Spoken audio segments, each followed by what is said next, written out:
Bismillahirrahmanirrahim. Assalamualaikum warahmatullahi wabarakatuh. Berita Al-Hijrah 29 Ogos bersama saya Nazira Syariat dan jurubahasa isyarat Muhammad Amsyar Zamani. Dan berikut tajuk utama malam ini. Nahas di Elmina, data perakam suara kokpit berjaya diekstrak.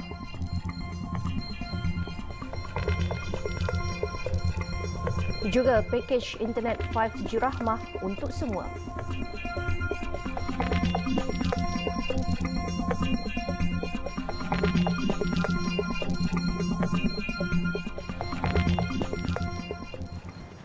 Data perakam suara kokpit atau CVR milik pesawat yang terhempas di lebuh raya Gatri berdekatan Bandar Elmina di Shah Alam, Selangor pada 17 Ogos lepas berjaya diekstrak di Makmal, Florida, Amerika Syarikat.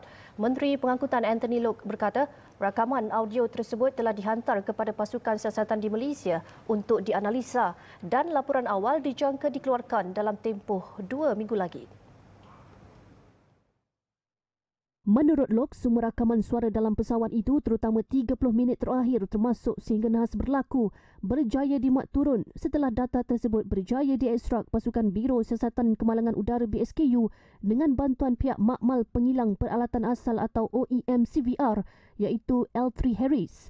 Menurutnya, semua rakaman suara tersebut daripada 2 juruterbang itu akan dianalisis sebaik mungkin dan juga apa yang berlaku dalam kokpit dapat dijadikan bahan siasatan untuk mengenal pasti apakah punca berlakunya nahas terbabit.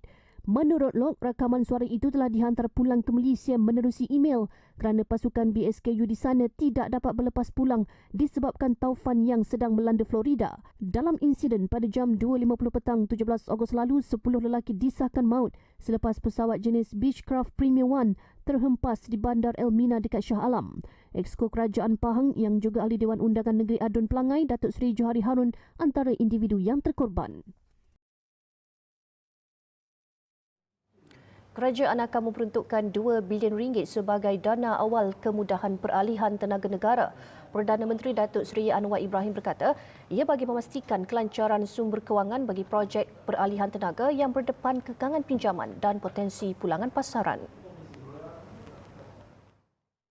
Menurut beliau, dekad ini sahaja kerajaan memerlukan peruntukan antara RM60 bilion hingga RM90 bilion bagi projek penting antara lain pengembangan pengangkutan awam, pengukuhan infrastruktur grid dan latihan semula modal insan. Considering Malaysia's current state of mature decarbonisation technologies, our progress will significantly hinge on alternative energy sources and robust regional and international collaboration.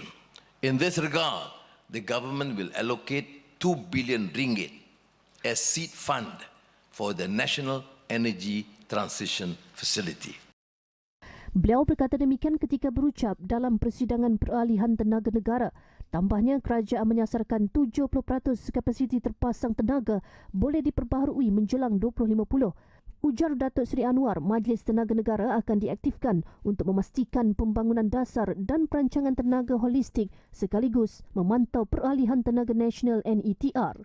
Selain itu, NETR juga akan memacu penciptaan peluang pekerjaan berpendapatan tinggi di samping meningkatkan penyertaan pelaburan domestik dan asing dengan memastikan kesinambungan bekalan tenaga hijau negara. Seluruh rakyat Malaysia bakal menikmati pakej internet 5G Rahmah beserta telefon pintar berharga tidak melebihi RM240 dan pelan pasca bayar serendah RM60 dengan data minimum 60GB bermula 31 Ogos hingga 31 Disember 2023. Menteri Komunikasi dan Digital Fahmi Fazil berkata, pakej 5G Rahmah tersebut didatangkan bersama pilihan telefon pintar jenama terkemuka dan tertakluk kepada kontrak langganan selama 24 bulan. Jelasnya, pakej berkenaan terbuka kepada semua golongan tanpa had pembelian, namun 100,000 pelanggan terawal daripada golongan B40 bakal menikmati subsidi sebanyak RM120 bagi harga telefon pintar tersebut. Untuk 100,000 pelanggan dari kelompok B40, ya, 100,000 pelanggan pertama dari kumpulan B40, kita akan sediakan subsidi sebanyak RM120 untuk peranti tersebut. Maka mereka tidak perlu bayar RM240 bagi pakej 5G Rahmah tetapi hanya RM120 maksima. Tambah Fahmi, subsidi tersebut hanya boleh digunakan bagi satu pakej 5G Rahmah sahaja dan untuk harga telefon pintar bagi pembelian kedua atau seterusnya menerusi pakej sama perlu membayar pada harga RM240. Dalam pada itu, beliau turut memperkenalkan insentif pasca bayar atau postpaid Rahmah penjawat awam di mana rebat RM10 sebulan bagi tempoh 12 bulan bagi pakej pasca bayar bernilai RM60 dan ke atas.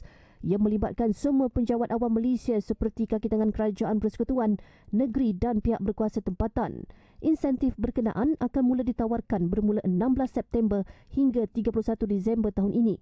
Bagaimanapun jelasnya, pendaftaran tertakluk kepada syarat yang ditetapkan oleh setiap syarikat telekomunikasi. Beliau berkata demikian kepada media selepas merasmikan Majlis Pelancaran Pakej 5G Rahmah dan insentif pasca bayar Rahmah penjawat awam di Putrajaya siang tadi. Pada majlis sama, Fahmi Fazil memaklumkan pengamal media di Malaysia bakal menerima rebat 1 bulan bil telefon di bawah rebat Rahmah pengamal media September depan. Jelasnya, pemberian tersebut dijangka akan melibatkan lebih 10,000 pengamal media di seluruh negara.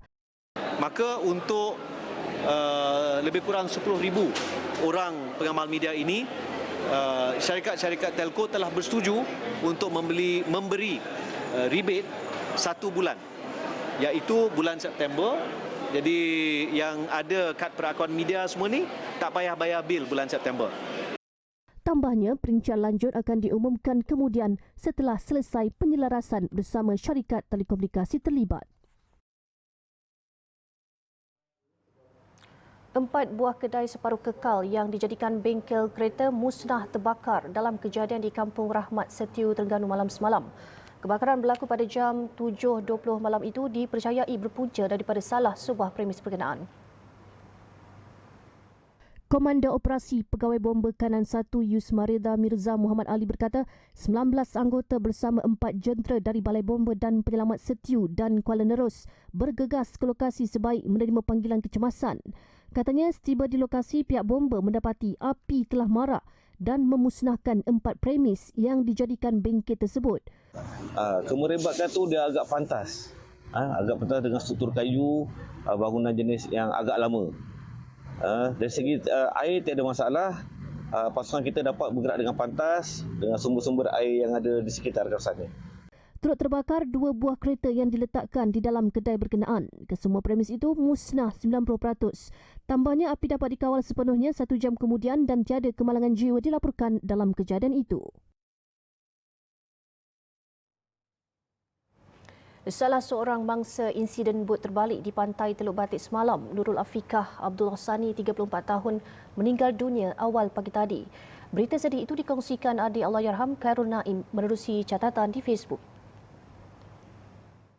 Nurul Afikah menghembuskan nafas terakhir pada jam 4.28 pagi tadi di Hospital Manjung.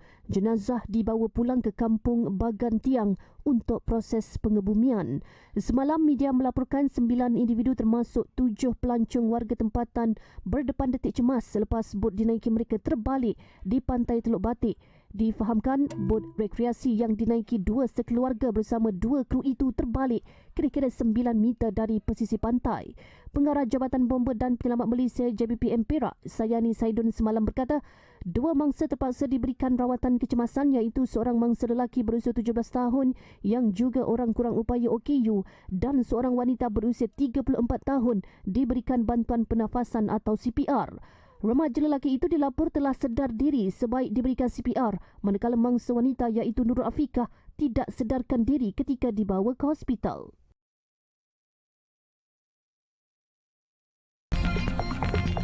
Kos rawatan cecah RM2 juta, bapa rayu selamatkan bayi.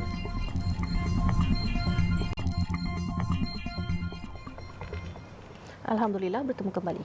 Harga purata ayam standard di Semenanjung Malaysia menunjukkan penurunan sebanyak 0.33% dalam tempoh 2 minggu kebelakangan ini, iaitu dari tarikh 12 Ogos 2023 sehingga 26 Ogos. Data itu diperoleh Kementerian Perdagangan Dalam Negeri dan Kos Sara Hidup KPDN hasil pemantauan harga setiap hari melibatkan hampir 1,500 premis di seluruh negara. Dalam satu kenyataan hari ini, Timbalan Menteri Perdagangan Dalam Negeri dan Kosari Hidup Fuziah Saleh memaklumkan harga purata ayam standard di Semenanjung pada 12 Ogos 2023 iaitu RM8.73 per kilogram turun kepada RM8.70 per kilogram pada 26 Ogos 2023. Manakala di Sabah dan Sarawak juga menunjukkan penurunan harga purata iaitu masing-masing sebanyak 0.12% di Sabah iaitu daripada RM11.30 per kilogram kepada RM11.29 per kilogram dan turun sebanyak 0.47% di Sarawak iaitu daripada RM10.28 per kilogram kepada RM10.23 per kilogram bagi tempoh sama. Kenyataan itu turut menyebut harga purata ayam standard di pasaran pada bulan Februari 2023 adalah stabil pada harga kawalan dan trend penurunan mula dilihat bermula Julai sehingga Ogos 2023 dengan harga purata terendah dicatatkan pada 4 Ogos 2023 di Semenanjung iaitu RM8.11 per kilogram. Selari dengan itu juga, kadar inflasi terus mereda beserta dengan indeks harga pengguna berada dalam jajaran menurun. Dalam kegairahan menyambut Hari Kebangsaan dan kempen Kibarkan Jalur Gemilang, orang ramai diingatkan agar sentiasa menjaga tata cara pemasangan supaya dapat menjaga lambang maruah negara itu. Pengarah Jabatan Penerangan Negeri Kelantan Muhammad Nur Azwadi Mak Nur berkata, jalur gemilang perlu dipasang dengan betul selain tidak terbalik dan cukup sifat. Jalur gemilang ini tidak boleh dipasang secara terbalik. Walaupun kita gairah nak pasang jalur gemilang, tapi pastikan tidak terbalik. Kemudian jalur gemilang itu mesti cukup sifatnya, jalurnya kena ada 14. Sebab kadang-kadang kita beli jalur gemilang ini kena tengok betul-betul dahulu kan. Takut-takut kita tersilap beli yang tak cukup jumlah jalurnya dan sebagainya. Tapi kata-kata kita melihat kesedaran masyarakat semakin tinggi. Tambah beliau, pihaknya sentiasa bekerjasama dengan pelbagai pihak seperti komuniti madani dan rakan media bagi memberi penjelasan mengenai tata cara berinteraksi secara betul dengan bendera. Beliau berkata demikian dalam sidang media selepas melancarkan kempen Semarak Gemilang Malaysia Madani 2023 di Pasar Warisan Pengkalan Datu Kota Baru. Kemuncak program tersebut ialah pertandingan bot berhias yang mana 22 buah bot masyarakat setempat meriah dihiasi jalur gemilang berarak sejauh hampir 2 km. Sementara itu, Muhammad Nur Azwadi turut berkata, sebagai masyarakat berjiwa merdeka, mereka perlu mendepani pelbagai isu yang timbul dengan bijaksana dan tidak mudah terpengaruh dengan berita tidak benar. Jelasnya, kemerdekaan adalah milik semua rakyat. Malah, tema kali ini adalah Malaysia Madani, tekad perpaduan penuhi harapan memberikan signifikan yang sangat baik kepada semua rakyat. Saya tidak pernah menghalang, malah memberi galakan untuk kedua-dua anak saya menjadi anggota tentera seperti arwah bapa mereka. Demikian luahan Siti Zawiyah Yahya 56 tahun. Menurutnya, keberanian dan pengorbanan suaminya Korporal Mat Aznan Awang yang terkorban dalam pertempuran Bakara Market atau Black Hawk Down di Somalia pada 1993 menjadi pembakar semangat bagi anak sulungnya untuk menjadi anggota tentera. Menurut Siti Zawiyah, Allahyarham, suaminya merupakan anggota pasukan pengaman Malaysia Malbat 1 yang terkorban selepas kereta perisai yang dipandunya terkena pelancar roket RPG yang ditembak oleh puak militia Far Aidid. Kini anaknya Sarjan Nur Azlinda Aznan, 29 tahun, mengikut jejak langkahnya dengan menjadi jurulatih kanan Kor Perkhidmatan Am 19 Regimen Askar Melayu Diraja RAMD, kem lapangan terbang di Sungai Layar, Sungai Petani. Betul, akak bangga betul-betul lah mereka menjadi tentera ni. Boleh sambung orang kata warisan ayah dia. Jadi apa-apa hal pun orang kata apa bila dia duduk kat dalam tentera ni. Jadi aku pun senang lah sikit kan. Tapi pihak tentera tak ni. Dia kata kalau kau ada masalah apa-apa jangan simpan. Bagi tahu aja. Dalam pada itu, ibu kepada dua cahaya mata ini mengucapkan terima kasih kepada Kementerian Pertahanan kerana turut menghargai jasa dan pengorbanan suaminya. Baginya, penghargaan ini amat bermakna buat ahli keluarga anggota tentera yang menyertai misi Bakara di Somalia 30 tahun lalu. Bapa kepada bayi berusia 7 bulan Sufi Syafrina Muhammad Syafiq yang menghidap Spinal Muscular Atrophy SMA Type 1 merayu kepada orang ramai supaya membantu menyelamatkan nyawa anaknya. Muhammad Syafiq Idrus berkata Sufi Syafrina memerlukan dana sekurang-kurangnya RM2 juta sebelum berusia 2 tahun bagi merawat penyakitnya. Namun, dana terkumpul setakat ini cuma kira-kira RM160,000. Muhammad Syafiq menerangkan Sufi Syafrina sebenarnya memerlukan suntikan Zolgensma berharga RM9 juta bagi merawat penyakitnya. Bagaimanapun kata beliau, doktor mengemukakan alternatif lain untuk merawat penyakit tersebut iaitu menggunakan suntikan Spiranza yang berharga RM2 juta. Jelas beliau perbezaan antara kedua-dua suntikan tersebut adalah suntikan Zolgensma hanya diberi sekali berbanding Spiranza sebanyak 6 suntikan setahun dan 4 suntikan tahun berikutnya. Masa dia awal-awal dia kena tu umur dia 4 bulan. Kalau tak dapat sasaran tu, yalah kita bergantung pada Allah lah. Dia punya nyawa dia. Kita manusia kita boleh tak tentukan nyawa dia. Semua kita berserah pada Allah. Doa banyak kan.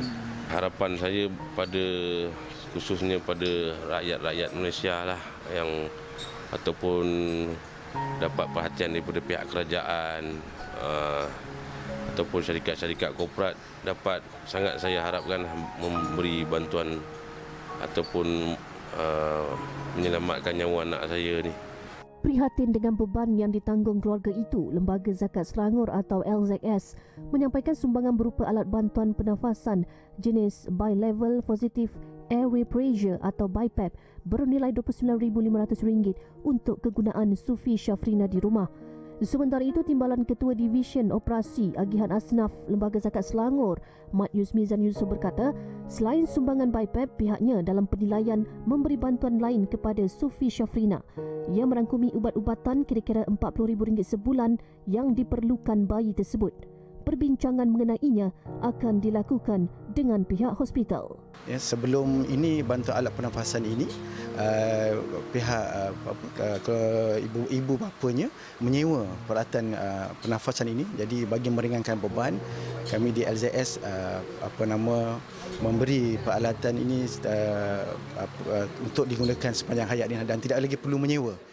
Orang ramai yang ingin membantu boleh menyarukan sumbangan ke akaun Maybank bernombor 5620-21680453 atau hubungi Syafiq Idrus di talian 011-5978-7879. Kehadiran pelajar tahfiz di konsert anjuran pihak swasta yang tular sejak semalam mengundang reaksi banyak pihak. Menteri di Jabatan Perdana Menteri Hal Ehwal Agama Datuk Dr. Muhammad Naim Mokhtar berkata, penganjur perlu lebih peka dengan jemputan dan aktiviti yang dijalankan agar tidak melanggar garis panduan hiburan yang ditetapkan. Daripada sudut kita sebagai satu nasihat daripada Menteri Awal Agama, kita nak pastikan supaya pihak penganjur dapat memastikan supaya sensitiviti agama masyarakat tu dia kena ambil kira. Jadi untuk tujuan tersebut nanti insya-Allah Datuk Haji Hakimah, Ketua Pengarah JAKIM akan cuba untuk berbincang dan memberi nasihatlah kepada penganjur tersebut. Tapi daripada sudut garis panduan yang tu memang telah ada. Yang ni kerap dah, Lisa saya dah sebut dah banyak kali dah tentang garis panduan macam mana nak adakan hiburan dan sebagainya. Garis panduan tu telah jelas. Beliau berharap kejadian seperti ini tidak akan berulang dan keharmonian rakyat berbilang kaum di negara ini dapat terus dijaga. Beliau berkata demikian pada sidang media selepas mengadakan pertemuan muhibah bersama pemimpin-pemimpin agama sempena sambutan Hari Kebangsaan yang ke-66. Dalam pertemuan ini, seramai 20 orang perwakilan dari pelbagai pertubuhan utama berasaskan agama di Malaysia dari kalangan masyarakat Islam dan bukan Islam menghadiri Majlis Muhibah Merdeka yang berlangsung dengan penuh kemesraan dan hormat menghormati di antara satu sama lain. Turut bersama hadir ialah agensi-agensi di Jabatan Perdana Menteri, Hal Ehwal Agama seperti Jabatan Kemajuan Islam Malaysia JAKIM, Jabatan Kehakiman Syariah Malaysia JKSM dan Institut Kefahaman Islam Malaysia IKIM.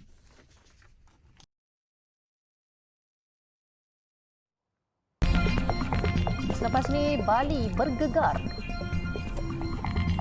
Laporan luar negara, gempa bumi berukuran 7 skala Richter menggegarkan kawasan laut utara Pulau Bali dan Lombok awal pagi tadi. Gempa kuat itu mencetuskan panik dalam kalangan penduduk dan pelancong asing sehingga memaksa mereka keluar daripada bangunan. Menurut kajian geologi Amerika Syarikat USGC, gempa itu berlaku pada kedalaman sekitar 515 km di luar pantai timur Laut Bali. Kesan gegaran yang berlaku sebelum jam 4 pagi waktu tempatan itu dirasai pelancong serta penduduk di sekitar kawasan berkenaan. Gegaran itu diikuti 2 gempa susulan bermagnitud 6.1 dan 6.5 beberapa minit selepas gempa pertama. Bagaimanapun tiada ancaman tsunami dikeluarkan, namun beberapa hotel bertindak memindahkan pengunjung ekoran bimbang kemungkinan tsunami. Tiada kerosakan jiwa dan harta benda dilaporkan.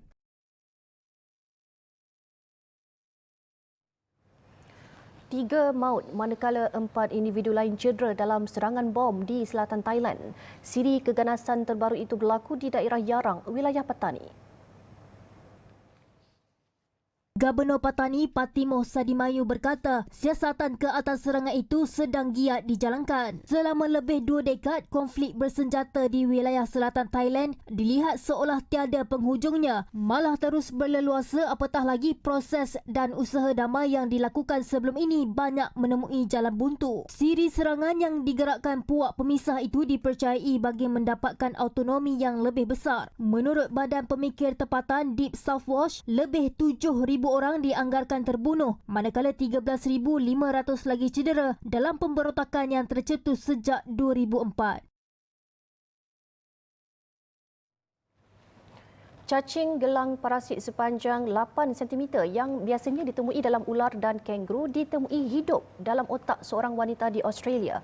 Penemuan itu hasil imbasan MRI selepas wanita terbabit mengalami hilang ingatan sebelum doktor mengesan terdapat luka di bahagian hadapan otaknya.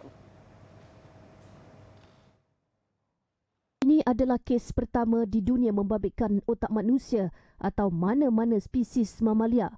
Penyelidik juga percaya wanita berusia 64 tahun itu dijangkiti parasit berkenaan selepas mencari pokok renik yang boleh dimakan berhampiran rumahnya yang berkemungkinan tercemar dengan lava parasit yang terdapat dalam najis ular. Parasit yang muncul pada imbasan otak itu kemudiannya dikenal pasti melalui ujian DNA. Penemuan itu kemudian diterbitkan dalam jurnal Emerging Infectious Disease atau penyakit berjangkit baru muncul.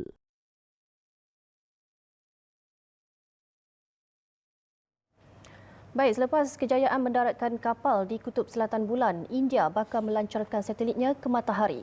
Pertubuhan Penyelidikan Angkasa Lepas India ISRO mengesahkan pelancaran Aditya L1 itu dijadualkan pada 2 September ini.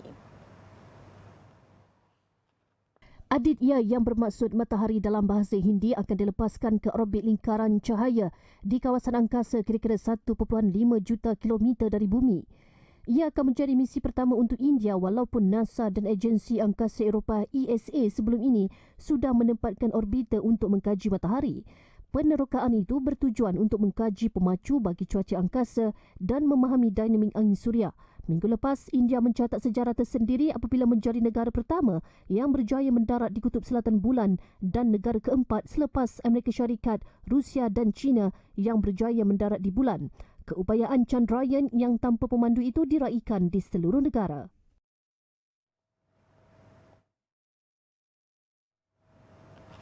Baik, sekian untuk malam ini. Saya Nazira Syariat dan Jurubahasa Isyarat Muhammad Amsyar Zamani satukan ummah dengan ilmu bagi memperkasa Malaysia Madani. Baik, sebelum berpisah, saksikan rakaman dari udara visual glasier di Greenland yang semakin cair akibat pemanasan global. Assalamualaikum warahmatullahi wabarakatuh dan selamat malam.